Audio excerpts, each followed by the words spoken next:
Hare Krishna. Hare Krishna Prabhu. Hare Krishna Prabhu. Thanks.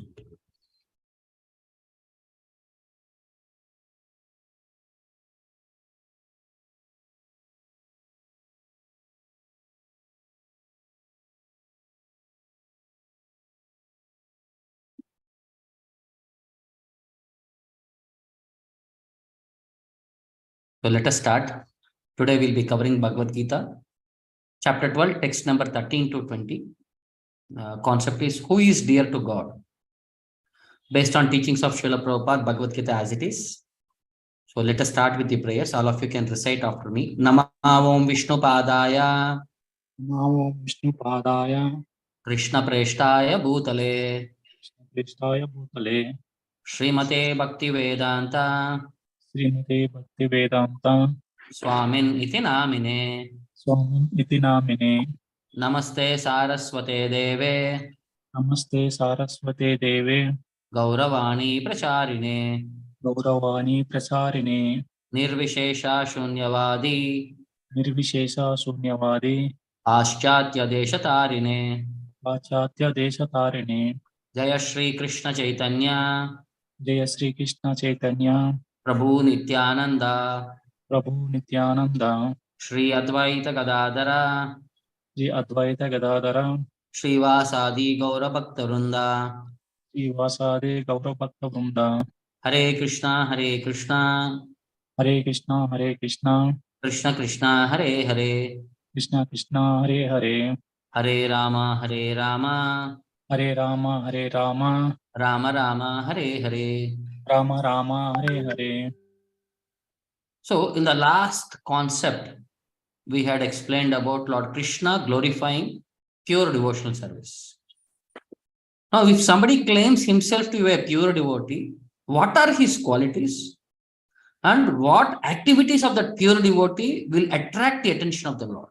With that perspective, Krishna explains these 26 qualities of pure devotees who are in the highest stage, Uttamadhikari level. So from this verse till 19th verse are the qualities of that pure devotees. So some of the qualities may be repetitive, but the point is the intricate aspects of that mentality, behavior of that pure devotee's perspective is elaborated here. All of you can recite this verse. Adveshta sarva bhutanam, Adveshta sarva bhutanam, maitraha karuna evacha, Maitra karna evacha, nirmamo nirahankaraha, Nirmamo nirahankaraha, samadukka sukakshami, samadukha sukakshami, santushta satatam yogi, santushta satatam yogi, yatatma druda nishchayaha, yatatma druda nischyaha, mayyarpita mano buddhir, maya pitamano buddhir, yomad bhakta same priyaha. yo mad bhakta same priyaha.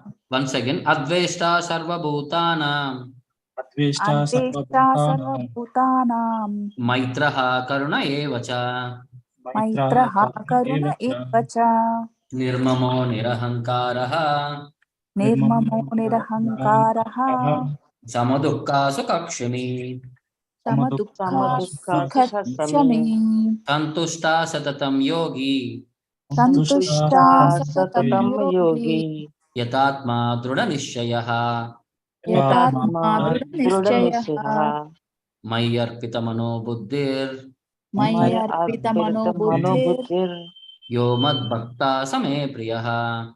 yo madbhakta same priyaha. So Krishna is saying here, Adveshta Sarva Bhutanam. He is not envious. Adveshtaha. Dveshtaha means to envy. Adveshtaha Sarva Bhutanam. He is non-envious to all living entities. Maitraha. He is very friendly. Karunaha. He is very compassionate. Nirmamaha. Without any attachment or proprietorship. Nirahankaraha. Free from false ego. Samadukka Sukakshami. He is equal in happiness and distress. Kshami in forgiveness. Next, santushta satatam yogi. He is already satisfied within himself. Yatatma druda nishchaya. Who endeavors with determination, with intelligence. Mayarpita Mano Buddhi, who has offered his mind and intelligence unto the Lord. Yomat Bhakta Same Priyaha. That devotee is very dear to me. So if you see the translation. So one who is not envious, Advaishta Sarva Bhutanam, but who is a kind friend to all living entities. Maitraha Karunaha Dayalu Evacha. And who does not think himself a proprietor, Nirmamaha, who is free from false ego, Nirahankaraha, and equal both in happiness and distress, Samadukka Sukha, who is always satisfied, Satatam Santushtaha, and he is Kshami, and engaged in devotional service with a determination, Yogi Yatatma Drudanishaya, and whose mind and intelligence are in agreement with the Lord, Mayarpita Manobuddhi. He is very dear to me. Yomat Bhaktaha Same Priyaha. The Lord is describing the transcendental qualifications of a pure devotee in these verses. Because in the earlier perspective we had explained, Krishna had glorified pure devotee to of the highest standard. So what are his qualifications are elaborated here. So one was Advaishta Sarva Bhutanam. He is not envious of anyone. And a pure devotee is never disturbed in any circumstances. Then he is Maitraha Karunaha. He is friend to all living entities and even to his enemy. So whenever a devotee is in distress or has fallen into difficulty, he thinks it is as Lord's mercy upon him. Quoting from Bhagavatam, Lord Brahma's prayer to Krishna, he says, Tattenu kampan sushapikshamaanaha. Anukampan, this is the mercy of the Lord. And he is always calm, quiet and patient despite many distressful conditions. He thinks it is better to suffer than to protest. Because once we suffer, that karma is gone. So better to suffer. If you protest it, it will come back in future. Then it is Nirmamaha. He does not think himself a proprietor. No attachment. So devotees do not attach much importance to the pains and troubles pertaining to the body because he knows perfectly well that he is not this material body. Then Nirahankaraha, free from false ego. He does not identify with the body, therefore he is free from the bodily conception of false ego. Samadukka Sukha, equipoised in happiness and distress. He is Kshami, he is tolerant. Santushtaha Satatam, he is always satisfied because whatever comes by the grace of the Lord, he accepts it. So he does not endeavor to achieve something which is very difficult. That's why he is always joyful. And he acts only for the service of the Lord. And he knows he is there for only for satisfaction of the Lord. And he is a perfect mystic yogi because he is fixed in the instructions received from the spiritual master. That's why he is yogi. Yatatma Drudanishyaha. He is determined and his senses are under control, intelligence and mind. Because his senses are controlled, he is determined. He does not get swayed away by false arguments. So nobody can divert him away from his fixed determination. He is fully conscious of Krishna's position, so no one can disturb his understanding about Lord Krishna. Then Mayarpita Mano Buddhi. Because his mind and intelligence are fixed upon the Lord, so all these qualifications enable him to fix his mind and intelligence entirely upon the Supreme Lord. So next, how does a devotee become very dear to the Lord? So the highest standard of devotional service is very rare. So if a devotee is able to come to that stage by practicing regulative principles, the Lord says he becomes very dear to him. Because Lord is pleased with all his activities, because he engages only for the satisfaction of the Lord, Lord becomes very pleased. Then in some lectures, Prabhupada had explained, elaborate elsewhere, what is this Advaishta, Sarva Bhutanam and all the other qualities. So Lord, the devotee, not only for human society, but for animal, birds, beast, vegetable, any society, they are all Krishna's sons. So therefore, Krishna says, one who is actually a devotee wants to be very dear to me, his qualification must be non-envious towards other living entities. So then, Maitraha, treat them just like your friend. A devotee is friend to everyone. He does not want to kill even an ant or a mosquito. Karunaha means very kind. A devotee is kind to everyone. It is not that Krishna conscious should merely be spread in India or amongst the Brahmanas or Hindus. A devotee wants to spread all over the world as far as possible because everybody are sons of the Lord. Nirahankaraha, without any ahankara, without any false ego, to accept I am Krishna's servant. Simple principle, that's it. Kshami means to excuse, forgive. A devotee is especially attacked by demons. Like a devotee like Prahlad Maharaj, even his own father was enemy. What to speak of others? So a devotee has to meet many kinds of enemies. Where Prabhupada gives an example of Jesus Christ. So when he was being killed, he prayed to the Lord, "Oh Lord, they do not know what they are doing. Please excuse them." So that is the devotee's position. So we have to learn from this. Then Santustaha. If Krishna desires I should suffer like this, why should I bother? Let me suffer. So when a devotee is put into distress, he thinks it is God's mercy upon me that he is giving me this little trouble. Although I should have suffered more, quoting from Bhagavatam, Tattenu Kampa. Then it is Drudha Nishchayaha. He is very fixed. He firmly believes in the words of Krishna. He thinks I have nothing to do except to surrender to Krishna. Then all my business is done. Then Mayarpita Mano Buddhir, mind and intelligence are always focused on the lotus feet of Krishna. We come to the temple, observe Radha and Krishna, and always think of him. That is the highest, topmost yoga system. Therefore, deity worship is very important. If you are engaged in deity worship, you always see the forms of Krishna and Radharani. If you always think of Krishna and Radharani within your heart, then you become the topmost yogi. So in that way, all these qualities have been enumerated. In the next verse, Krishna glorifies further more qualities. All of you can recite. Yasman no dvijate loko. No dvijate loko. Loka no dvijate chayaha. Loka no dvijate chayaha. Harsha marsha bayodveger. Mukto yah sachame priyaha. Yasman no dvijate loko. Loka no dvijate chayaha. Harsha marsha bayodveger. Mukto yah sachame priyaha. So Krishna is saying, Yasman na udvijate loke. So because of this devotee, nobody else is put into difficulty. Loka no dvijate chayaha. And the whole world does not consider him into putting into difficulties. Harsha amarsha, in happiness and in distress. Baya udveger, in fear and in anxiety. Muktaha, one who is free. Yah sachame priyaha, he is very dear to me. So he for whom no one is put into difficulty, yasmat lokaha na udvijate. And one who is not disturbed by anxiety, yascha lokat na udvijate. Who is studying in happiness and distress, yah mukta harsha marsha bayodvega, is very dear to me. Sachame priyaha. See, whole world is in the material world is in the principle of duality.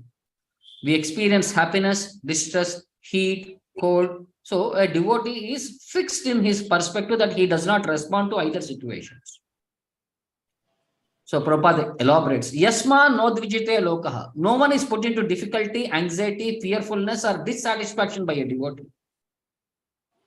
Because devotee is kind to everyone, he does not act in such a way that others are experiencing distress out of him.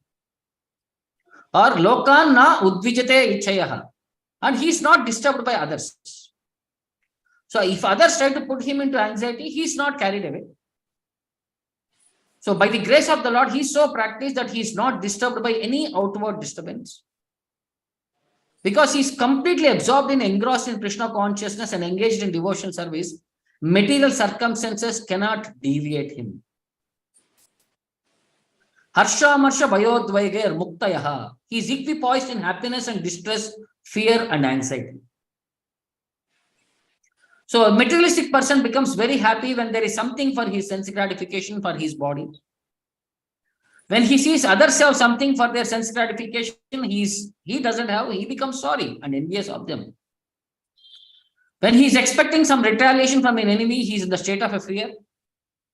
And when he cannot successfully execute something, he becomes dejected, anxiety. But a devotee is transcendental to all these disturbances. That's why he is very dear to the Lord. Like in one lecture, Prabhupada says, one mistake of judgment often made by the neophyte devotees is that anytime there is some disturbance or some difficulty, they are considering that the conditions or the external circumstances under which the difficulty took place are the cause of the difficulty itself. That is not the fact. In this material world, there is always some difficulty, no matter in the situation or other situation. Therefore, simply by changing my status of occupation or my status of life, that will not help anything, because the real fact is, if there is any difficulty with others, that is my lack of Krishna consciousness, that is not theirs. So try to judge the matter on these points, whether or not you are putting either your wife or yourself into some difficulty. The right understanding of Gita is Arjuna's understanding. Arjuna came to the conclusion that he must perform his occupational duty not as a material obligation for reasons of wife, family, friends, reputation, professional integrity. No. He must conduct his functions only as a devotional service to Lord Krishna. That means devotional service is what is important and not my occupational duty. But it does not mean that because occupational duty is not the real consideration that I should give it up and do something else. Thinking that devotional service may be carried on under whatever circumstances which I may whimsically decide. So what Krishna is recommending Arjuna to remain as he was, not to disrupt the order of society and go against his own nature just for convenience. Why the perspective is Arjuna wanted to avoid the war, he wanted to go and beg, or he wanted to become a Brahmana. He wanted to accept the duty of Brahmana. Krishna is saying, no, do your respective duty as an offering unto me. So our occupational duty is not arbitrary. That means once we take up some field of action, if we are advanced in our understanding, then we shall not change it for another. Rather, our devotion is important factor. So what does it matter what I am doing, so long my work and energy are completely devoted to Krishna? Just like Krishna, he has no work, neither he has anything to do, but still he comes to teach us these lessons. He accepts not only his occupational duty as a cowherd boy, royal prince, but also he accepts married life.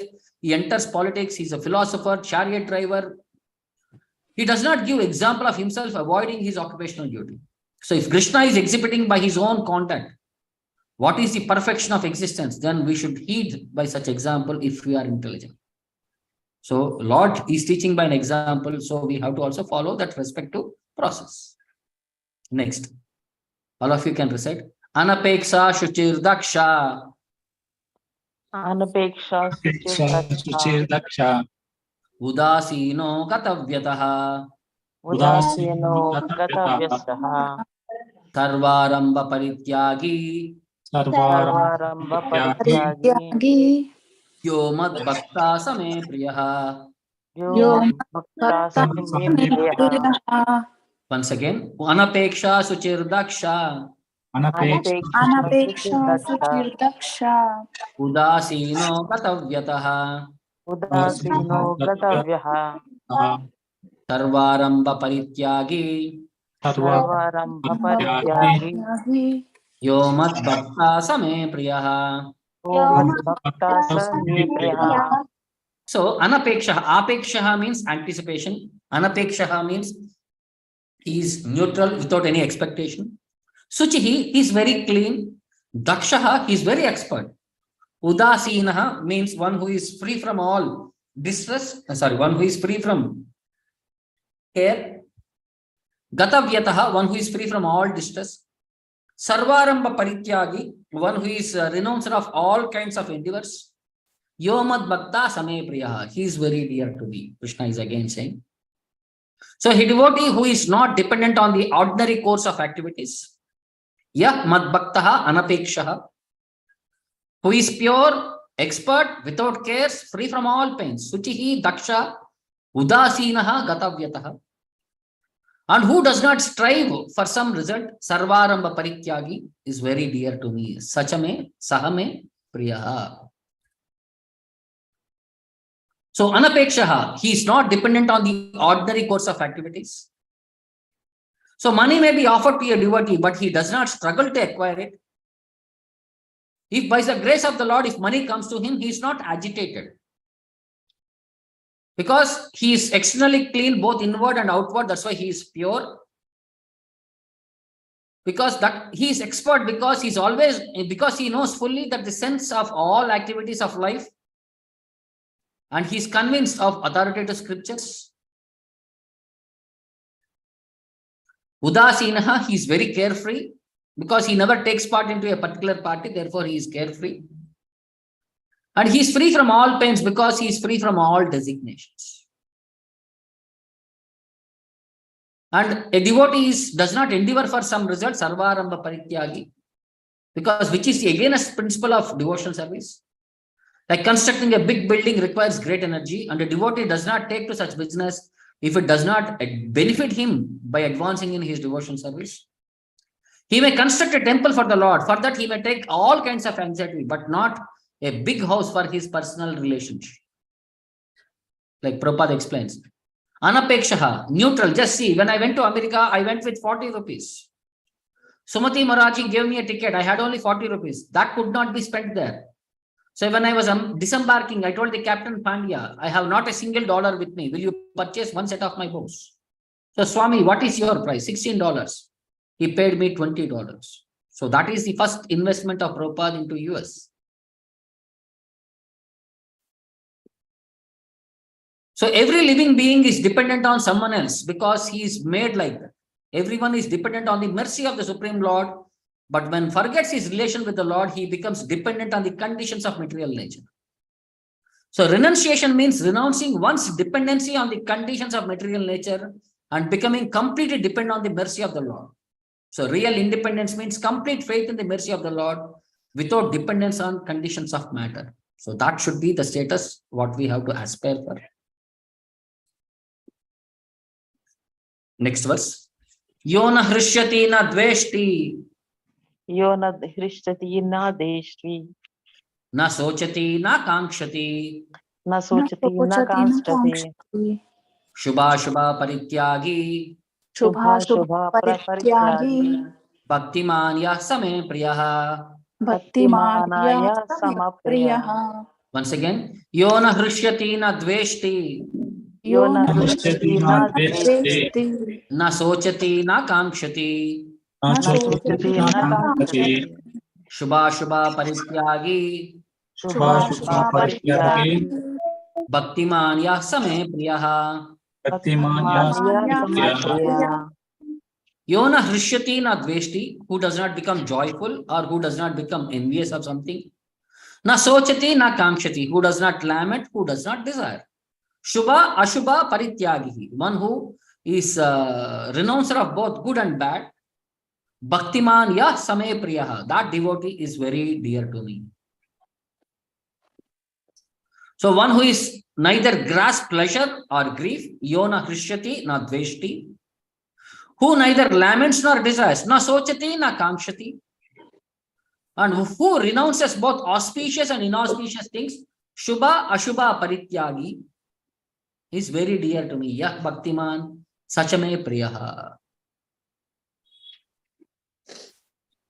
So yona hrishyati na dveshti means he neither rejoices nor grieves. So devotee is neither happy nor distressed over material gain and loss, nor is very much anxious to get a son or a disciple, nor is distressed by not getting them. And he does not lament nor desires, because if he loses anything which is dear to him, he does not lament. And if he does not get what he desires, he is not distressed. And he is renounced of both auspicious and inauspicious things because he is transcendental to all kinds of auspicious activities and sinful activities.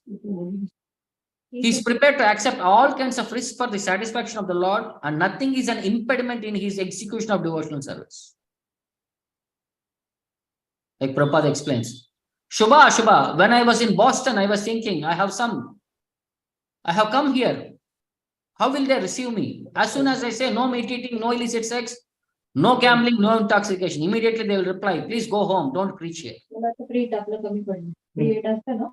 So for 1 year, there was no success. I was always going to the shipping company to ask, when does your next ship return? The manager said, Swamiji, you are always inquiring, but you never go. I said, yes. When I am too frustrated, I come here to ask you. Then I go back, let me see 2 months more. It was going like that. Nobody was there with me. This was all the initial day struggle for Prabhupada. So there was one devotee who was a minister at a king.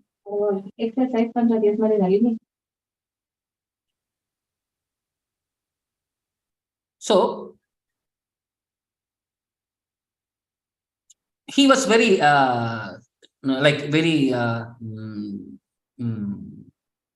the minister was very much supportive to the king. The king was very much dependent upon him. So one day, both of them went to the forest for hunting. Suddenly, one lion had attacked, or lion or tiger had attacked, and the king had successfully fought with that elephant, fought with that animal, and in the process, one of his finger got cut. So at the end, after the war, after the fighting with that lion or tiger, the minister said, it was all very merciful. By the mercy of the Lord, we have come out successful. He gave credit to the Lord. The king became very much exasperated because he was saying, it is I who fought with the tiger or lion, and it was I who lost the finger, but you are giving credit to the Supreme Lord. He became very angry. Then he called all his people and asked this minister to be put into jail. So after some time, the king went further into the jungle to fight. But when he went further inside, he was caught by the local huntermen. They took him in captive. They thought they are going to celebrate one festival in which they are going to sacrifice a human being. They thought they wanted to sacrifice the king himself, because who can be a best person to sacrifice this Narabali? So they engaged him, they cleaned him up, they dressed him up, and when they are about to execute, the priest saw that one finger of the king was missing. Then he said, this is Asampurna Sharira, and they left that person. The king somewhere escaped from there and came back to his kingdom. He went to the jail directly and he begged forgiveness from that minister who was put in the jail and asked him, please forgive me that I had put you into the jail. But you said the Lord was really merciful. That day, because of I lost my finger, the hunter people did not execute me, or else they would have given me as an offering unto some demigod. But why did Lord is so merciful? Why did Lord made me to put you in jail? Then the minister said, my dear sir, if I would have been with you, then they would have executed me, because as Sampurna Sharira.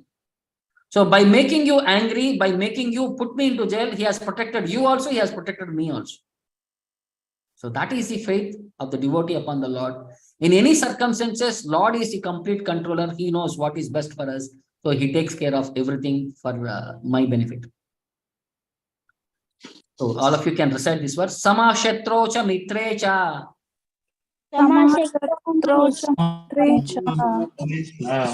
Tata Manapamanayoho.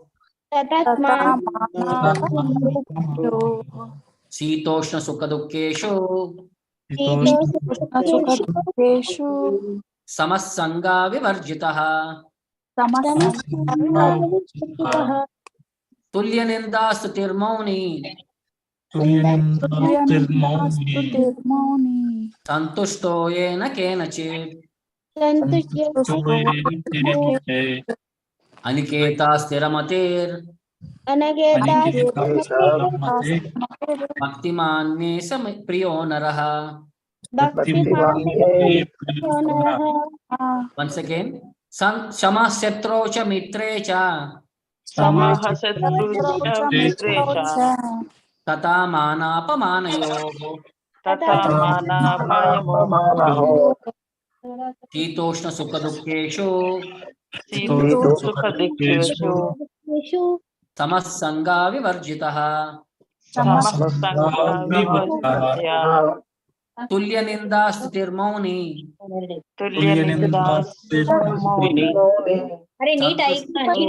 Kenachit. Aniketa sthiramatir. Bhaktiman me priyo naraha.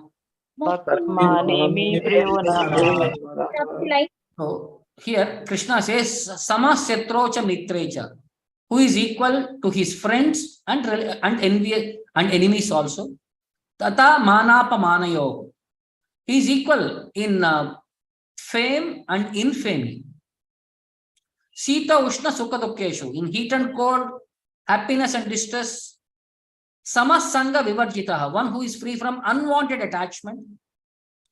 Tulya Ninda Sthitihi, even in glorification or in scoldings, he is equal. Mauni, he is very silent. Santushto Yena Kenachit, and one who is satisfied with anything. Aniketaha, without any care for any residence. Sthiramatir, one who is fixed in knowledge. Bhaktiman me priyo naraha, who is very dear to that Lord, that devotee. So, if we see, so one who is equal to his friends and enemies, samasyatrocha mitrecha, who is equipoised in honor and dishonor, tata manapamanayoho, heat and cold, happiness and distress, shita ushna sukha dukkeshu samaha, and he is equal to fame and infamy, tulya ninda sutihi, is very dear to me. And one who is always free from contamination, sangha varjitaha, who is always silent, mauni, and is satisfied with anything, yena kenachit santushtaha, who does not care for any residence, aniketaha, who is fixed in knowledge, sthiramatihi, and engaged in devotion service. Bhaktiman is very dear to me, me priyaha. So sangha varjitaha means who is always free from contaminating association. He does not like to engage in bad association. Samah manapamanayoho sitoshna sukhadukkeshu tulya ninda sitihi. He is equipoised in honor, dishonor, heat, cold, happiness, distress, fame, infamy. Because this is the nature of material world, duality, experience good and bad simultaneously, light and darkness. If someone is praised or someone is defamed, he is not carried away, because he is transcendental to artificial fame and infamy, distress or happiness. And he is always silent, means he is always patient. He does not speak anything but the topics of Krishna. That's why he is known as Mauni. Mauni means not that he doesn't speak at all. He speaks only about the Lord. He does not speak anything other than the Lord. The silence means that one should not speak nonsense. So Santushtaha, he is satisfied with anything, because in all circumstances he is happy, because he is happy because Lord had sanctioned that. And he does not care for any residence either under a tree or in a palatial building. Whatever is been sanctioned by the will of the Lord, he stays there. He does not attracted to the situations there. And he is very fixed in knowledge because of his determination. He is very fixed. He is equal to his friends and enemies, and he is engaged in devotion service. So what is the significance of all these qualifications? So we may find some repetition, but this is to emphasize the fact that devotee must acquire all these qualifications. And without these good qualifications, one cannot be a pure devotee. Harau abhaktasya kuto mahad guna. So one who is not a devotee has no good qualification. So if one has to be recognized as a devotee, one should develop all these qualities. So he does not extraneously endeavor to acquire these qualifications, but by engaging in Krishna consciousness and devotional service, automatically he will develop all these things what is required. Like Aniketaha, there was no place to live, no money. Sannyasa means Aniketaha. Now I may have 100 temples, but Krishna does not allow me to stay more than 8 days. I am dependent upon Krishna. If he allows, Hare Krishna. Sometimes I think, when I was simply depending on Krishna those days, now I have to depend on my disciples. They are good disciples. They are bringing me everything. I am simply ordering them. Still, I think that was better to depend upon the Lord. So till now, whatever qualities has been enumerated, if we have to bifurcate them into various perspectives, So attitude towards oneself, these are the qualities. It is nirmamaha, free from sense of false proprietorship. Nirahankaraha, free from false ego, that I am not this body. Gatavyataha, free from all kinds of pain. Sarvaramba parityagi, free from all kinds of endeavors. So when he is dealing with other living entities, he is advestaha, non-envious. Samasyatrocha mitrecha, he is equal to everyone. Udasinaha, without any care and anxiety. Sangavarjitaha, who is always free from contaminating association. Mauni, who is silent. When dealing with the Lord, he is determined, and his mind and intelligence, stiramatihi, fixed upon the Lord. And bhaktiman, he is engaged in devotional service. In reaction, when things happen to him, he is satisfied, self-controlled, or completely perfect mystic. He is tolerant, equipoised in happiness and distress. He is neutral. He is suchihi, pure. He is clean, expert. He neither rejoices nor grieves over material loss or gain, neither laments nor desires. Transcendental in all kinds of auspicious and inauspicious and sinful acts. He is equipoised in dualities. He does not care for any resistance. So till now, all these qualities have been enumerated of the pure devotees.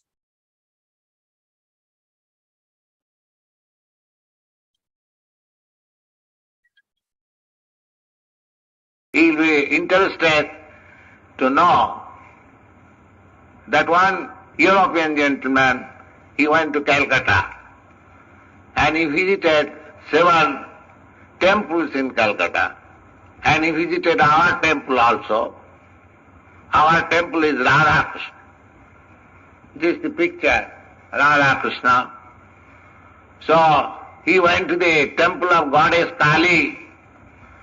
He saw the goddess Kali's very ferocious feature, and he has got one, what is called, chopper in her hand. She is chopping the heads of the demons, and she has the garland of the heads of the demons, and engaged in fighting. So, he is supposed to be an intelligent man. He said that I find in this temple there is God. Why you conclude like that? That in every temple I saw that a God, deity, is doing something. But here I see the God is enjoying. He has nothing to do. Very nice conclusion. This is Vedic conclusion. The last verse for this chapter, all of you can recite after me. Etu dharmamritam idam Eto dharmamritam idam yatoktam paryupasate yatoktam paripasate shraddhadana matparama sattadana bhaktaste ativa me priyaha etu dharmamritam idam Eto dharmamritam idam yatoktam paryupasate yatoktam paripasate shraddhadana matparama sattadana bhaktaste ativa me priyaha. me priya. So, etu dharma amrutam idam. So, whatever this transcendental topics, what I am explaining, yata uttam paryupasate. So, one who is able to completely engage in that specific directions I have given, shraddhadana, with faith, mat paramaha, accepting me as a supreme goal, that bhaktaste ativa me priya, that devotee is very dear to me. So, he who follows this imperishable path of devotion service, yatoktam idam dharmam eva amrutam paryupasate. And one who completely engages himself with faith, shraddhadanaha, making me the supreme goal, ye mat paramaha, is very, very dear to me. Te bhakta mama ativa me priyaha. So what is communicated in this chapter? Till now, in conclusion, Prabhupada writes in the purport, in this chapter, the religion of eternal engagement and the explanation of the process of transcendental service for approaching the Supreme Lord are given. And the process is very dear to the Lord, and he accepts a person who is engaged in such process. Lord Krishna replied to Arjuna so explicitly that there is no doubt that devotional service is the best of all process of spiritual realization. And it is decided through good association, one develops attachment for pure devotional service, thereby accepting a bona fide spiritual master, and from him begins to hear and chant. He observes the regulative principles of devotional service with faith and attachment and devotion, and becomes engaged in transcendental service of the Lord. So what about the impersonal part? So it is recommended only up to the time one surrenders himself for self-realization. So till he does not have a chance to associate with a pure devotee, the impersonal conception may be beneficial. So in the impersonal conception, one works without fruitive results, meditates, cultivates knowledge to understand spirit and matter. So fortunately, one directly engages in a desire to engage in Krishna consciousness. He does not need to undergo step-by-step improvements in spiritual realization. It's like one is a lift process, the other one is like stair process. This impersonal process is like a staircase, and the bhakti is like lift. Directly you go to the floor. You need not go to each floor by the steps process. So what is the conclusion of chapter 12? Bhakti or devotional service is more congenial. So one need not bother about materials to keep the body and soul together, because by the grace of the Lord, everything is carried out automatically. Krishna takes care for the devotees.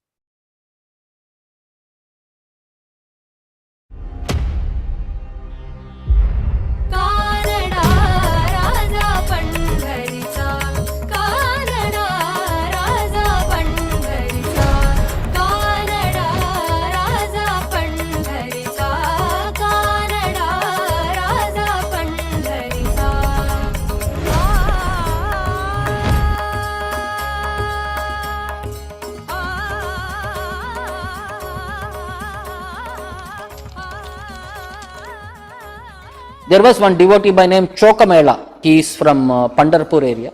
A staunch devotee of the Lord, a great singer, and he used to sing and dance in front of the Lord. So when he used to sing and dance, people will become mesmerized by his activities. But since he is coming from a low background, after all his singing and dancing is over, again everybody will reject him. Not to be touched, Harijana, Shudra, like that category. They all go away. But his service is because he was not allowed to enter into the temple. There was some rules at that time. Not everybody was given access to the temple.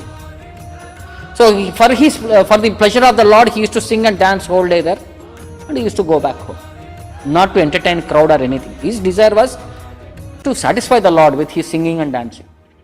But the problem is, material world will not be able to consider his devotion. They only see his external bodily designations. And some people started questioning his capacity of bhakti. If you are so truthful, so bhakti, so devoted to the Lord, why did Lord not change the rules to give you an opportunity to enter into the temple? Why he is not facilitating you? So yours is not true bhakti, you are an imitation fellow. You are simply trying to draw public's attention for cheap name, fame and all these things and all. They were criticizing him. They challenged even him. If you are so great devotee, let Lord give you opportunity to have darshan. So when he was challenged so severely, he felt very bad. He went home and wife asked him, why are you so bad? Why are you so sorry? Then he explained the situation. He is saying, why did Lord give us an opportunity? Why is that? He started giving various arguments and all, but people were not ready to hear the arguments. His wife, he was trying to explain the mood, what he was going through. It is the Lord who has created us. So why is this discrimination in the society? Like that and all, he was feeling bad that, yes, if Lord is so great, he could have given me an opportunity. So without even eating food, he went to bed. Wife was also very concerned that he may not commit some wrong step. Whole night she was waiting there without blinking the eyes, so that she is trying to attentively protect him. So when he was somewhere in the dead of the night, Lord Panduranga Vittala could not tolerate his devotees' sorrow. He came out of the altar, came to their house. And as soon as the Lord came there, in the darkness became the entire brightness. Because Lord is that self-effulgent personality. All the darkness around the thing vanished. And Lord came and called him, Chokamela. Immediately Chokamela got up. Both wife and husband came and served the Lord, paid obeisances. And whatever they had, they brought some naivedya and offered to the Lord. And they fed the Lord with whatever minimum they could do. And Lord was very much satisfied. Then Lord said, please come with me. I will take you to the temple to have darshan. He said, no sir, this is not correct. The society will not appreciate. I am here not to satisfy the society, I am here to satisfy you, Lord, you son. Then Lord personally took his hand and they started walking towards the temple. And the doors were closed, they entered through the closed doors only. When they came near the altar, Lord was asking, please come inside the altar, Garbhagriha. No, again the devotee said, one step back, he said, and sir, no. I cannot break the principle of the society. I am an untouchable person. Even you have called me till here is the greatest thing, and then you are taking me inside. Then tomorrow all these people will handle me. I will not be able to handle them. He said, because of these foolish talks, my altar is filled with ignorance and darkness. And today when you come, then actually my altar will be brightly glowing. So like that there was argumentation between the Lord and the devotee, and Lord finally took him near the altar. And in the meantime it was Mangalarti time. The pujari came to open the door and he was able to hear some conversation happening between two people. So as soon as he opened the door, he saw Chokamela near the altar and he became so angry. How come you came into the altar? How is that? You have come here after all our warnings and all. We said you cannot enter the temple, so you have stealthily came here either to steal the jewelry of the Lord or something to do. Any negative intention. He was taken in front of the judiciary system next day morning. Then he was explaining that it was Lord personally who had brought them there. They were not ready to listen. How can Lord personally come for you? We have been worshipping the Lord for so long time and Lord has not given us an opportunity, and you are saying that Lord has come personally and he took you inside. So then he was punished for his arrogance act. Today he has come, tomorrow he may go directly into the altar. So we should see that he doesn't stay near the temple. So they banished him to stay opposite right of the river, Krishna Bhaga river, Chandrabhaga river there was. So he should stay opposite side of the river. So people were thinking, staying opposite side of the river, Lord is not there. Lord is there only this side of the river. Lord is there everywhere. What is the limitation for him? So one day, because he was banned from the temple, he was sitting in the house only, and outside the courtyard there is a huge tree. So under the tree he was sitting there and he was in meditation of the Lord, and wife was serving him prasadam. So in the temple also there was lunch time, and Lord was offered lunch and the altar was closed and pujari went away. So the Lord, feeling the separation from his devotee, came to his house. And at the time they were about to have the lunch, then as soon as they saw the Lord, they became very happy. They gave him one asana to sit down. Both wife and husband were serving the Lord. So he was personally relishing their food cooked by them. So in anxiety and enthusiasm, wife spilled some of the curds onto the dhoti of the Lord. Because when we are excited, we don't know how our body will be responding, will be shaking and all. Something like that and all is happening, and out of anxiety, enthusiasm, she spilled some of the curds onto the dhoti, and he became very angry and he scolded the wife. See, you have spoiled the dhoti of the Lord. Be conscious in your service. Be attentive. In the meantime, the head pujari was passing by the same nearby place. When he saw this person, he only could see both wife and husband, Chokamela and his wife. He could not see the Lord sitting there. He thought they were criticizing him. He became very angry, came near Chokamela and slapped him heavily. And he went to river, took bath and went to the temple to do the formalities, because he had touched an untouchable person. In the meantime, Lord vanished from there. The evening 4 o'clock, 4:30, when he opened the temple, when he saw the deity of the Lord's cheek was swollen and tears were coming out of his eyes. Lord was crying there. Immediately it was a shock for his life. It's like a thunderbolt.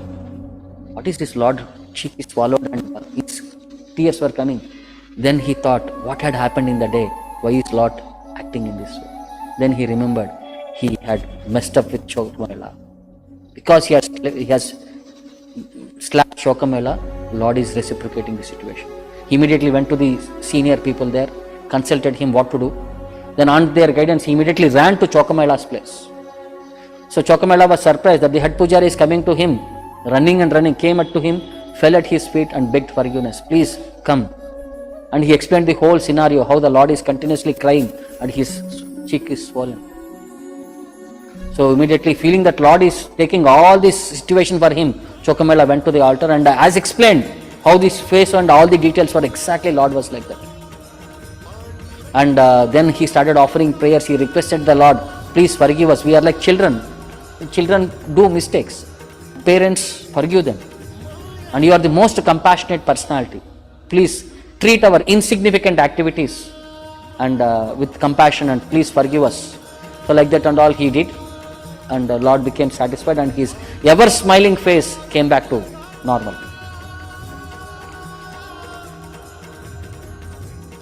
So after some time, one day, there was one great devotee by name Namadev who visited the temple. So when he was singing and chanting, suddenly he saw Lord crying there. So when he was crying there, he asked the Lord, "Why are you crying, my dear Lord? What is that made you so sorrow?" Then Lord said, "There was one my great devotee by name Chokamela. He passed away. That's why I am crying." So he said, "Why are you crying? He has passed away means he has come there to associate with you in the spiritual world. What is the separation for you from him?"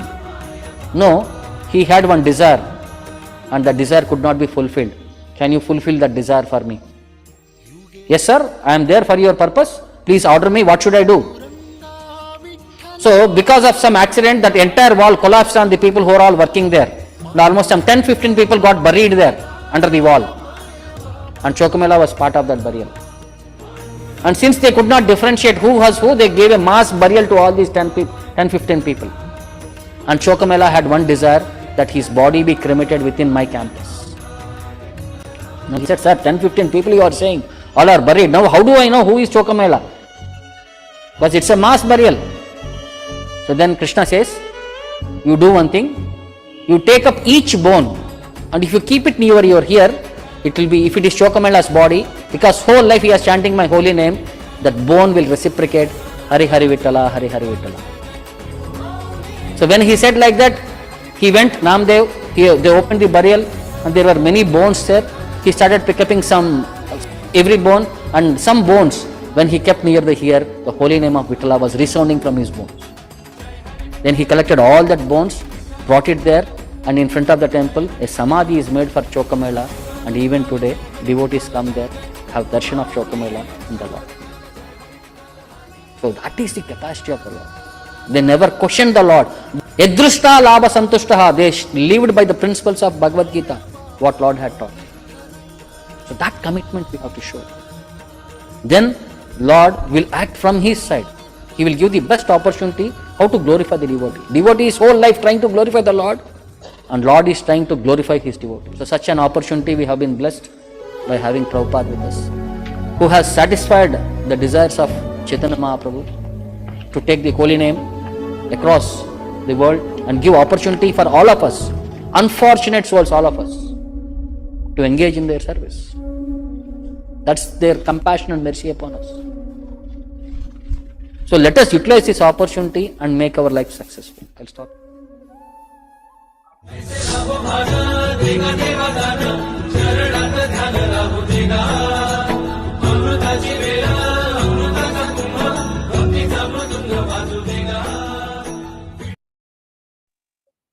Hare Krishna. Okay then. Any questions, please?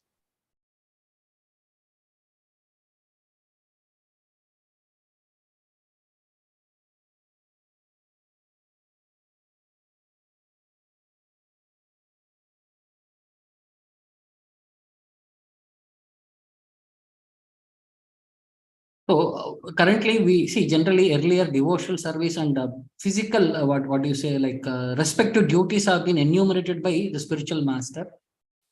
But since we are in a situation where we are in this world, we have doing our duties now currently, because we don't know what qualification or what duty we are supposed to do. So whatever duty we have accepted, let us continue that. But engage our perspectives in devotional service. That's what is expected from us. Whatever we have to engage in possible, chant, engage in deity worship, and read Bhagavad Gita, Bhagavatam, and preach to whomever people we meet. That is the best way how we can continue our spiritual life in this existing situation. Okay. So thank you all of you. We'll again meet. So next week there will be no session, Jan 1st, because 2nd is also we will have Vaikuntha Ekadasi festival and all. The next session will be on 8th. So thank you all of you. We'll again meet on the session, next session. Hare Krishna. Hare Krishna. Thanks. Thank you, Prabhu. Hare Krishna. Prabhu. Hare Krishna Prabhu. Hare Krishna Prabhu. Thank you. Hare Krishna Prabhu, thank you.